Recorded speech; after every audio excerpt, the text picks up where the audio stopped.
Here we go. There's our audience. Say hi, audience. I had to do some via FaceTime. David, Hello? not appropriate. Dude. All right. Videographer, here you go.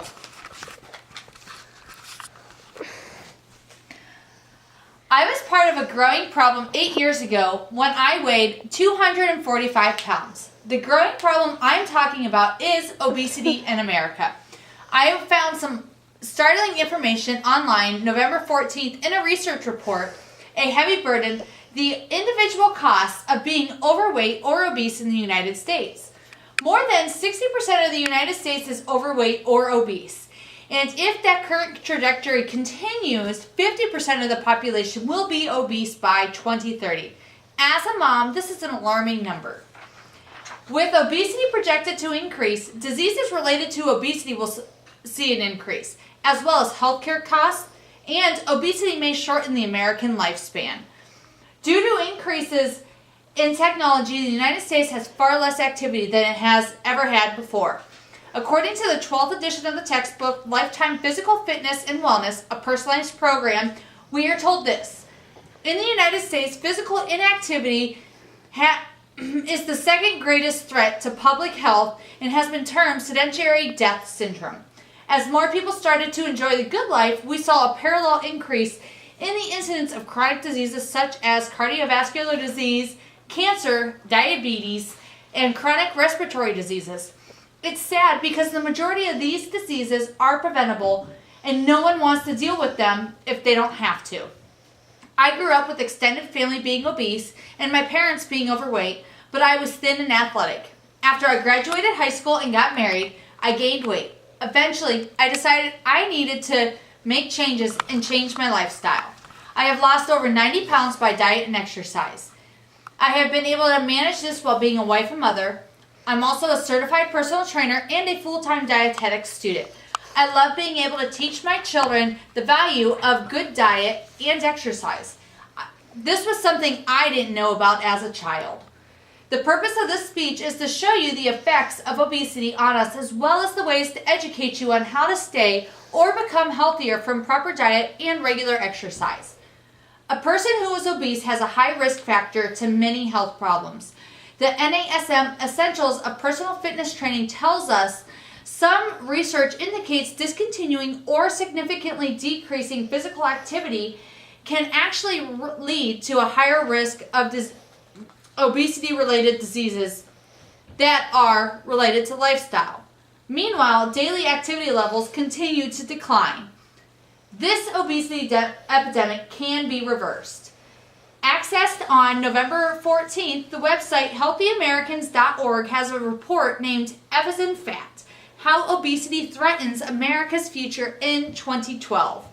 And it tells us if states could reduce the average body mass index, or BMI, of residents by just 5% by 2030, every state could help thousands or millions of people avoid obesity-related diseases, while saving billions of dollars in healthcare costs.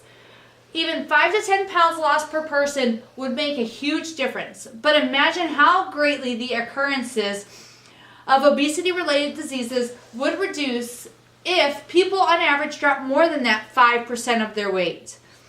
I have never met a person who wanted to deal with diseases like type 2 diabetes, coronary heart disease, stroke, high blood pressure, arthritis, or obesity-related cancer. I have also never met anyone who wanted to have additional finances spent on obesity-related matters. If no one wants to be obese or overweight, why are these numbers so high? Conveniences of life and busy lifestyles are part of the issue, as well as many people just aren't educated on staying healthy or getting healthy. I had to get educated in my quest for getting healthy. Here's what I learned. I learned how to eat the amount of calories that my body expends daily, and that staying active helps me feel great and eat more daily.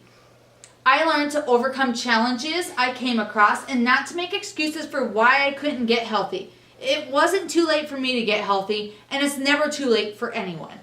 The report F as in Fat goes on to tell us we know a lot more now about how to prevent obesity than we did 10 years ago. This report outlines how policies like increasing physical activity in schools and making fresh fruits and vegetables more affordable can help make healthier choices easier. Small changes can add up to a big difference. Policy changes can help make healthier choices easier for Americans in their daily lives. Reducing the obesity rate is such an important topic that our First Lady, Michelle Obama, has created an initiative to combat the childhood obesity epidemic called Let's Move.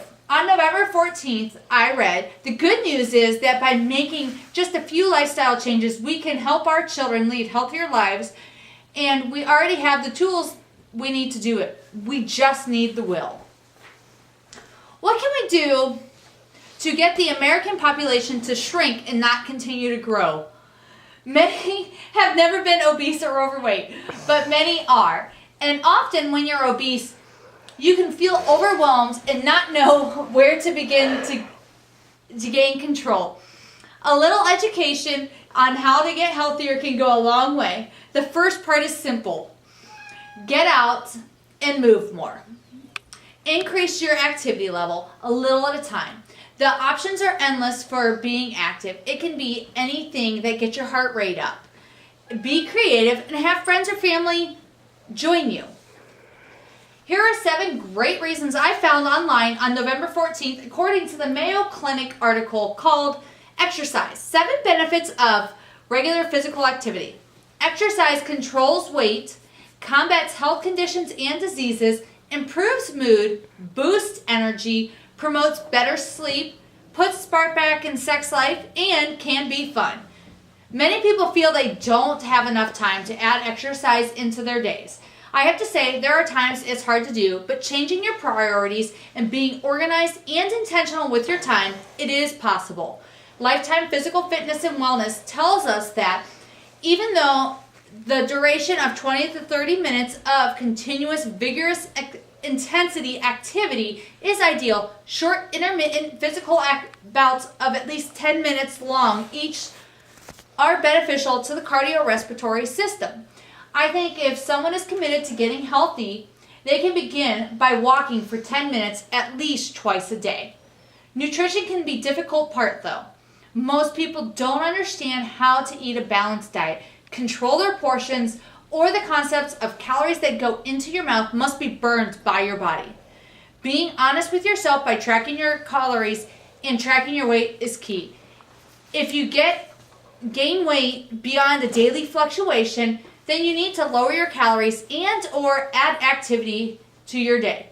The government-run website choosemyplate.gov, accessed on November 14th, has a wealth of knowledge on how to balance your diet. On this website, there is a food tracker to track your foods and see how many foods that you have eaten from each food group. There are bits of information on the site about portion size and how to read food labels and how many calories you should eat per day, and even information on exercise. This is a resource here to help us, and we need to just use it.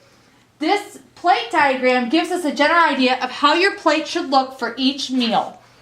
We just need to pick the foods for it that fit in the spots. It is really very simple, and many people overcomplicate eating healthy. Track what you're eating, and when you go out to eat, look up the nutrition information before you go out. Just because you're eating healthy doesn't mean you can't have treats. It's learning how to pick and choose and balance your choices. Know your serving sizes.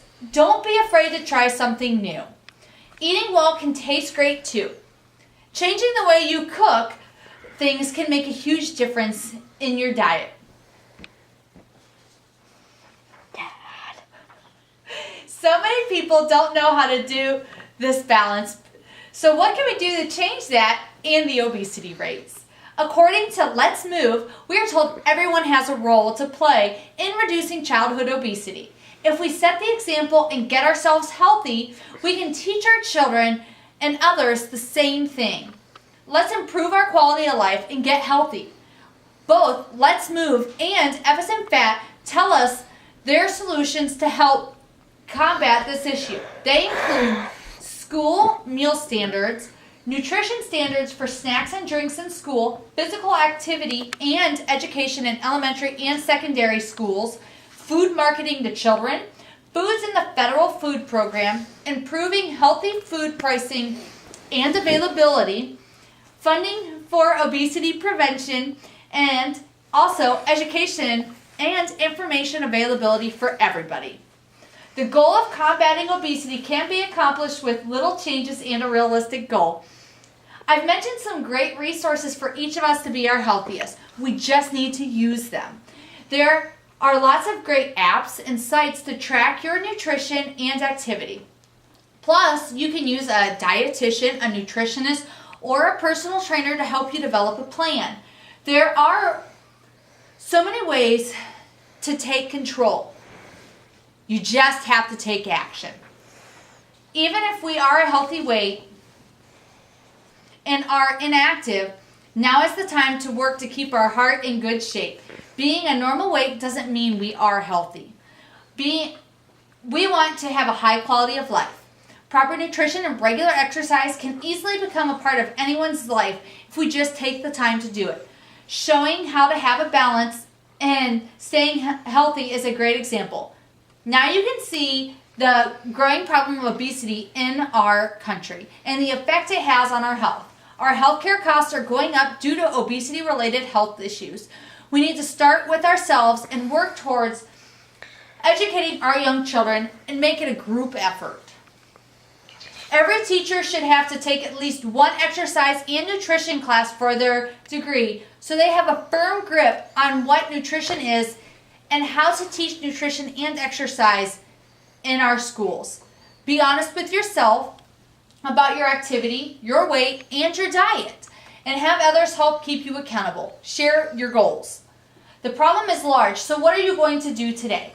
I know I am going to ensure my kids are properly equipped to handle all that life throws at them, and they are able to do their best staying healthy while doing it. Sure, I know being a healthy weight doesn't prevent all diseases, but it sure does prevent a lot of them. Why not control the things we can control, stop making excuses of why you can't, and get out there and show yourself that you can. Spread the word and help others get healthy too. Go ahead.